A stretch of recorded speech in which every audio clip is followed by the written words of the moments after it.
ఆదివారం పొద్దున్నే పోయి 5 గంటలకే పోయి బిర్యానీలు చేసి మటన్లు తెచ్చుకొని తినేసి కోడిని మింగేసిన పాములాగా పొట్ట మీద దొర్లి చెమట పట్టేసి పెప్సీలు దాగి ఆ ఎనర్జీ అంతా పోతా ఉంది కదా. మరి ఎట్లా ఇంతమంది నాన్ వెజ్ తింటా ఉంటే మీరు చెప్తే ఎవరికి ప్రోటీన్ డెఫిషియన్సీ ఉండకూడదా, ఎవరికి లివర్ డెఫిషియన్సీ ఉండకూడదా? మరి ఎందుకుంది? మాకు సీతాఫలంగా 4 తినేస్తే జమ్ జమ్ అని ఎగరుతా ఉంటుంది. థ్యాంక్స్ రా అని చెప్తారు. ఓ 2 నూళ్ళెడ్డులు తినా పొద్దున, ఎంత బాగుంది. ఇంకా ఆ ఫీలింగ్ నాకుంది.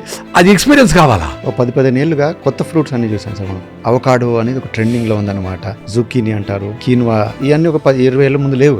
వెరీ సింపుల్ అండి. ఏ ఫ్రూట్ అయినా హార్వెస్ట్ చేసినా ఎంత తొందరగా కన్జ్యూమ్ చేస్తే అంత మంచిది, అంతేనా? దాని షెల్ఫ్ లైఫ్ ఎంత తక్కువ ఉంటే అంత మంచి ఫ్రూట్, అంత మంచిది కదా. దాన్ని 3 నెలలైనా 6 నెలలైనా ఏమీ కాకుండా చేసే ప్రాసెస్ లో పైన వ్యాక్సిన్ చేస్తారా, స్ప్రే చేస్తారా, డిప్ చేస్తారా, ఇవి చేసి దాన్ని ఇంపోర్ట్ చేసి తినాల్సిన అవసరం ఏముంది? మనకు లక్కీలీ ఫ్రెష్ గా ఎక్కడ చూసినా రోడ్డు మీద ఉంటాయి. ఓకే, హైబ్రిడ్ జామకాయల ఇంకో రకం అనేది పక్కన పెట్టండి. అట్లీస్ట్ ఫామ్ నుంచి వచ్చిన జామకాయలు, సపోటాలు, మామిడి పళ్ళు, ఉసిరికాయలు అవి తింటే చాలు మనం. సో ఎంత ఫ్రెష్ గా తింటే అంత మంచిది, ఎంత లోకలైజ్డ్ ఫుడ్ తింటే అంత మంచిది.